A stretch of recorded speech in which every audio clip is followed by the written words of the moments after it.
Hello, little helpers. We are closing out season 2 today with just a final kind of wrap-up episode so that we can know what to expect from season 3 and go over some points that we hit in season 2. So going over our episodes, it looks like one of the biggest sort of changes from season 1 was an increased focus on relationships. So, dealing with toxic family members, pregnancy, divorce, breakups. Really, I think a focus on all relationships and somewhat in particular romantic relationships. Kibby, what points do you want to highlight from that?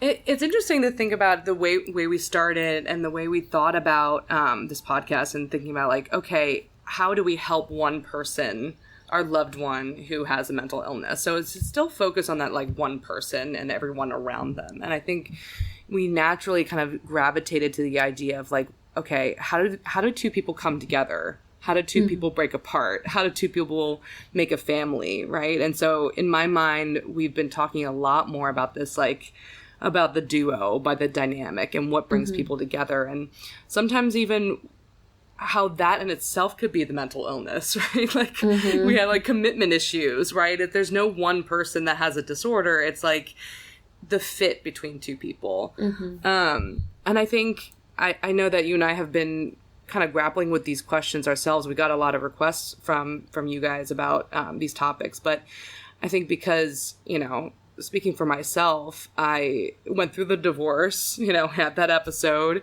got pregnant during a time when I just never thought that would happen. And then, and probably a lot of people out there too, we kind of come into this idea of making a family relationships as though there's this real logic behind it, or hoping there's this logic behind it. There's the who's Mr. Right, who's Mrs. Right.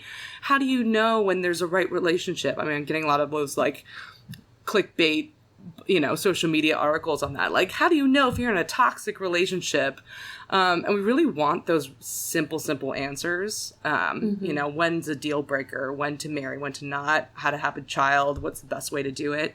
And there really isn't. I think through our episodes, we really delved into a lot of the research and a lot of just our own lives and our own lessons. And it's just that there really isn't, I'm sorry to say this at the end, there really isn't a clear answer. There's so many things that I thought I can just control, when to have a baby, how to pick the right guy, and things just happened in ways that I never expected. And it's a lot more of the trusting your gut kind of thing, but also at the same time, from a psychological perspective, there's some simple things too that, I think people overlook, what do you come in with in terms of your baggage, in terms of the way that you grew up learning what love is, and how is that helpful for you and how is that not helpful for you, right? And then you meet another person who their relationship blueprint or baggage matches yours, and sometimes really healthy way and sometimes in a not healthy way, right? I feel relationships are we can be each other's kryptonite, right? We we get into this really sensitive, vulnerable, sometimes out of control place, and I feel that's why it's so relevant to mental health, the way we talk about it. Yeah, I think one kind of area of interest for me is, along with what you're saying, when do you have an unhealthy dynamic that isn't just due to one of the partners having narcissistic personality disorder or something? Because it feels like we often talk about that in terms of personality disorders. But in reality, you can have two very nice people who just cannot make it work. They can't make the dynamic healthy. I have a lot of questions along those lines. When to trust friends and family, for about your romantic decisions, for instance. When to trust your heart over your head, or vice versa. Ways to communicate better. I'm interested in partnerships with all sorts of disorders as well. I'm thinking, specifically relevant to me is a partnership with somebody who has Asperger's, or, which we now call high functioning autism. I also know, I mean, the next chapter in your life is parenthood, and we haven't done anything on parenting yet. So I think we've got a whole host of opportunities to talk about parenting challenges, parenting different kinds of kids, maintaining a marriage while you're a new parent. Yeah, I think maybe the questions that I have been mulling over as I go through all of this, like starting a family process, is like, how do we cope with our demons that come up? Or I want to know a better word for this. Not like baggage, old childhood experiences, or like our blueprints, right? It's funny because I just talked to someone who has a 2-year-old, and she told me, she was like, watch out, the first year of having a baby, your old stuff really comes up, like how you were parented, what you liked and what you didn't like.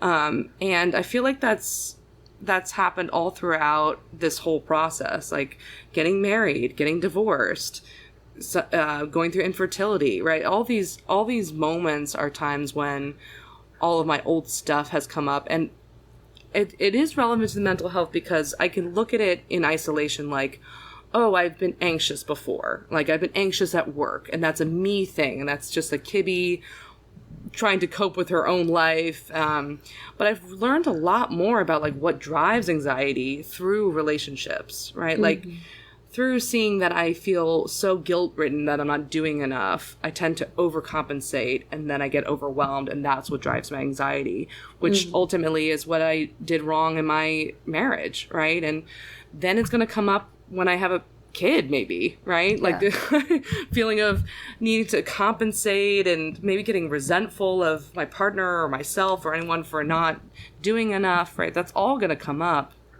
So I feel like, if anything, the season has taught me that relationships are so much more central to mental health than even when we first started this podcast with that in mind, right? It's like, oh my gosh, like how my mom loved me, right? Spills out to all of these different topics. And I have similar questions too, of like, when to know when you're doing the right thing. When are you doing things that's right for me versus what someone else tells me is right? Like, you get so much advice for like who to marry, how to parent your kid, how to breastfeed. I haven't even started, and I've gotten like advice. And how do you parse apart like what's healthy and what's not? I think that's a really hard thing to try to figure out. Yeah. Well, I will say one of the things I liked about this season was that we really tried to give people some concrete skills, going over cognitive restructuring and behavioral change through opposite action, and mindfulness. So I felt like, because sometimes it can feel kind of helpless to just talk about the problems without offering much in the way of solutions. So I hope people checked out those episodes, because it's literally what we do in therapy. But I agree with you, is that it's an onion peeling thing. Anxiety is not a simple thing. There are so many complex dynamics that are so personal and specific. If I try to give you, I would never try to give you advice on raising a baby, but if somebody who had one gave you advice on raising a baby, they would be missing all the specifics of how your mother raised you, and the anxiety coming specifically from your upbringing. And so I hope we've made our episodes sort of adaptable. Yeah. To everyone. Yeah, and I think that maybe what I'm thinking about is that there's parts of the way we normally look at relationships and mental health that feel really out of control, and some that feel really in our control. And I think that we mix those up. For example, how we relate to someone else. How are we we talked about attraction, we talked about commitment issues, we talked about, what makes a healthy relationship and what doesn't, and emotions, right? Like, we covered all these emotions, and a lot of those things really do feel like for some people, like, I don't even want to talk about it because it does feel like something that you're born with and there's nothing you can do to change it, right? Like this is like a kind of old psychodynamic theory sometimes. It's like you have this like childhood trauma or your parents never loved you or whatever, and then that's kind of what you're grappling with. That's who you are, right? We kind of identify with that sometimes. I have anger issues. I'm jealous. I have commitment issues. And we purposely did put in a lot of those skills because CBT does give us the tools to be like, okay, yeah, those are all like things that we come in with, but these are all behaviors, right? These are all things that we do. And there's all these things that we can do to change them in ways that are in line with our values. So I hope that we offer, some hope about, that these things that you can work on, you actually can get better at. Like we could get better at relationships and we can get better at feeling and expressing our emotions.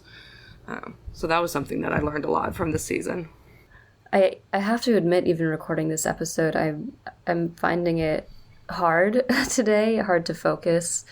My head is just kind of a massive confusion. I shared on Instagram that I've been having a really hard time, and yeah, it's been really, really rough.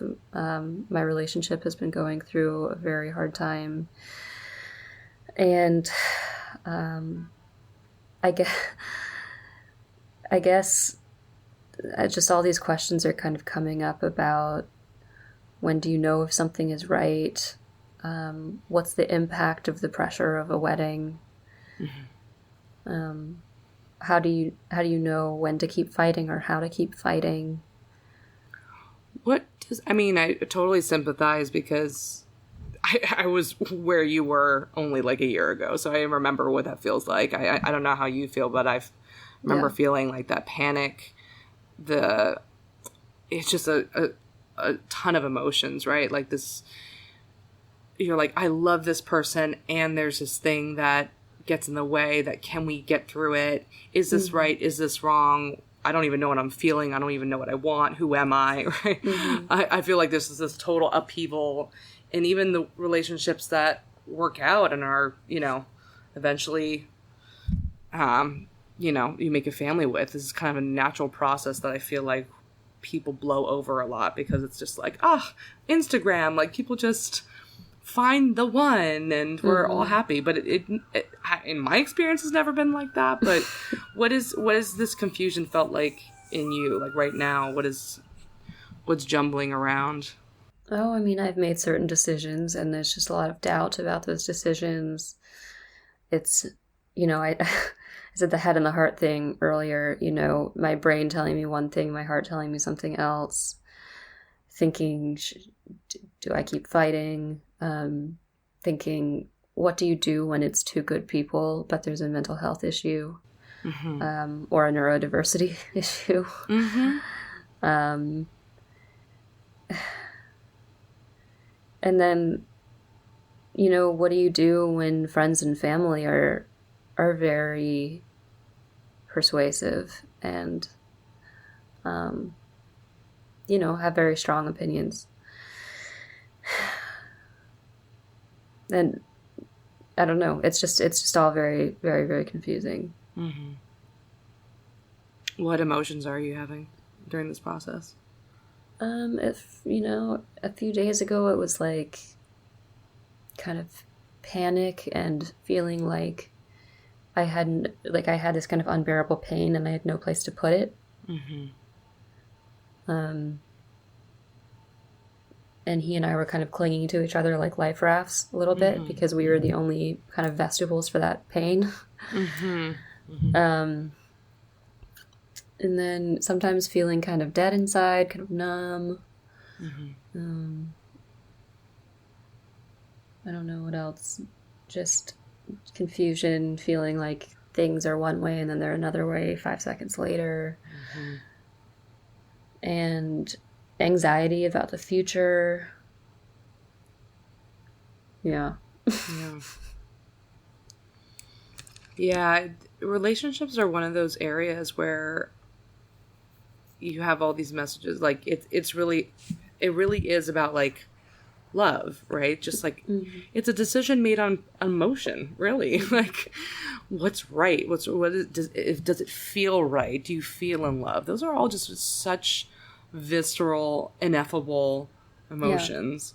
And then you are going through something that I was going through, which is just like, wait a minute, I feel that. I feel that so strongly, and there's all these other things going on that contradict that. Yeah. And we want an answer. I want a BuzzFeed article that's just like, this is the exact emotion you should feel, and these are the exact circumstances, and this is the exact number of friends that need to say this and that for you to know that this is right. And we don't have that, which is so frustrating. Yeah. There's also this sense of like, am I accepting enough responsibility? Am I admitting to enough wrongdoing? Am I tormenting this person? Am I, like, what is my role in this? It can be so hard to see sometimes because it's in relation to another person, so is the way I'm acting in response to the way he's acting, or is this is just characteristic of me? I like how you described it, that we had an episode of Narcissistic Personality Disorder in season 1 that's just like, what to do if you're in love with a narcissist. Leave. But right, leave or confront them about how terrible they are. But that was really seeing it one way. That's how we often see it when there's a problem, right? They are an asshole. They are doing wrong. They are making me miserable. But it really is a dance between two people, right? It's like you're bringing your stuff that's triggering their stuff, which is triggering your stuff. And it's this back and forth dance. And the relationships we create are this unique combination, a synthesis of our two stuff. So, I have no wisdom or simple answers for you. I just have sympathy and remembering what that feels like. So anyway, those are some questions we'll be answering in season 3. Was there anything about relationships in this past year that you've learned, or things that kind of surprised you, or ways that you're thinking about it now that's different than like before even the season or before your relationship? I think I've been thinking about a lot of like managing my own anxiety within relationships. So, thinking about like the ROCD and commitment issues and how I've kind of worked through that. This is the first time I've ever had a real relationship. And so I'm a bit of an amateur, although I guess a little less so now.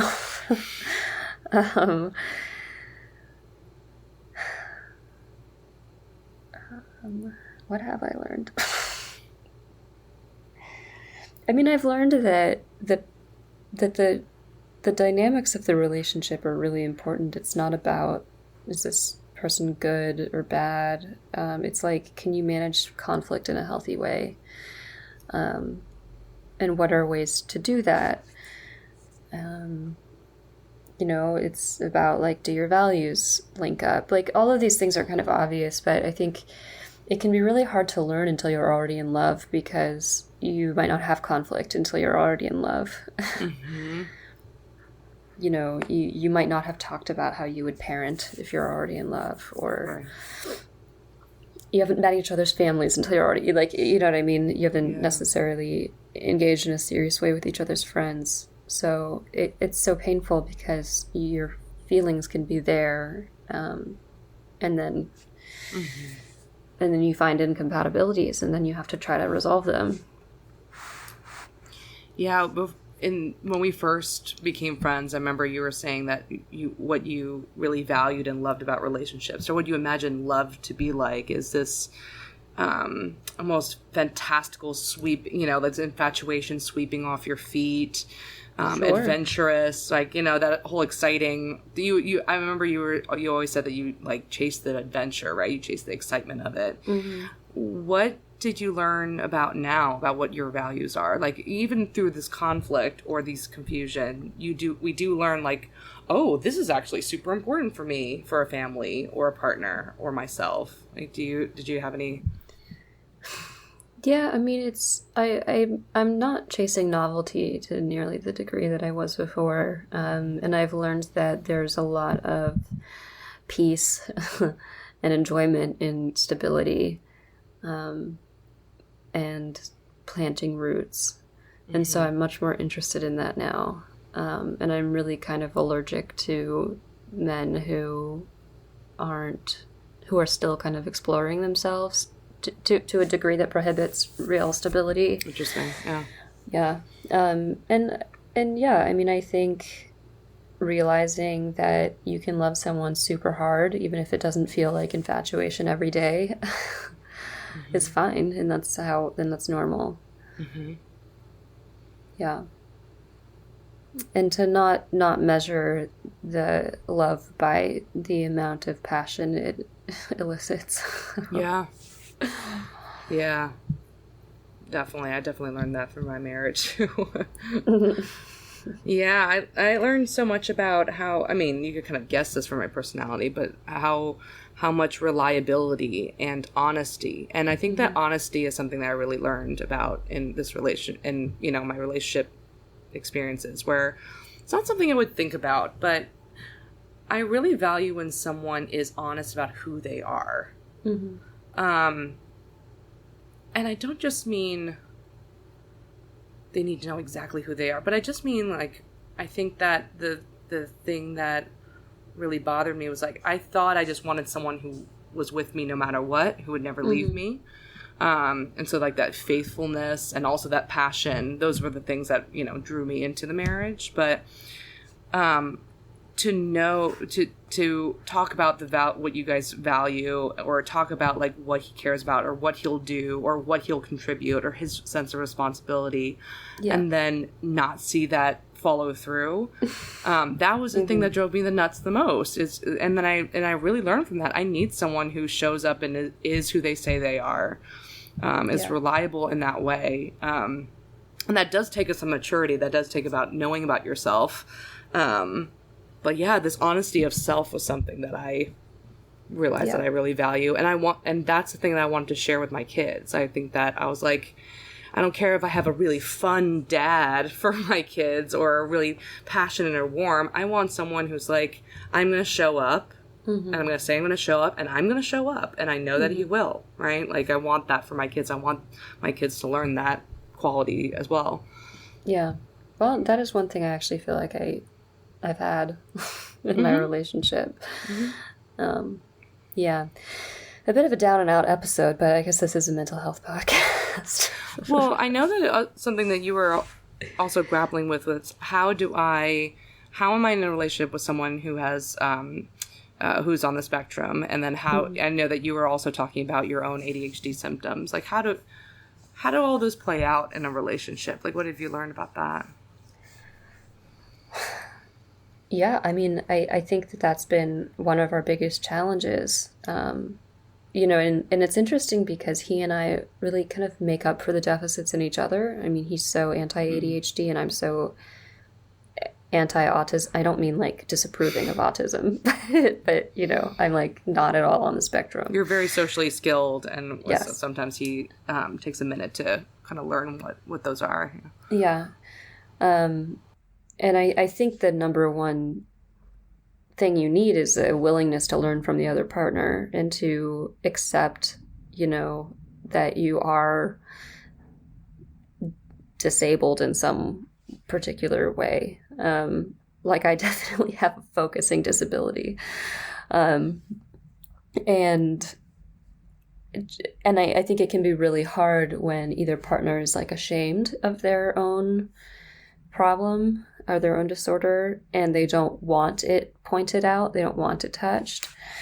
And the dynamics around that can be really complex because it can change by the day. Sometimes be really accepting of it, other times be really ashamed. It can depend on the context. And it can be, I don't know, it can just be hard to point out somebody else's blind spot. So I think this happens, no matter where the disorders link up, like whether it's ADHD and Asperger's or OCD and, I don't know, avoidant personality disorder. Like there are so many and really it just means that it's just two people who have their own struggles. Yeah, and I same theme as what we've always been saying, there's no such thing as right and wrong. People come together because they complement each other. My ex and I got together because I'm super type A and manage things, and he was not, right? And so we worked together there, and there's different things about me and my current partner, Alex. Like, I make decisions really fast and he does it really slowly. So it doesn't mean that if you're complementary, it's right or wrong. But I like what you're saying, that it's about the awareness of it and how do we make those complementary qualities work so that we both move forward in a life that we both value. Right? Yeah. I mean, it feels like overall it's, does the person love and accept themselves? And therefore, are they driven by shame or ego, or are they driven by, oh, okay, I fundamentally respect myself, and so I'm willing to accept feedback, change. And I'm not saying I'm great at that at all.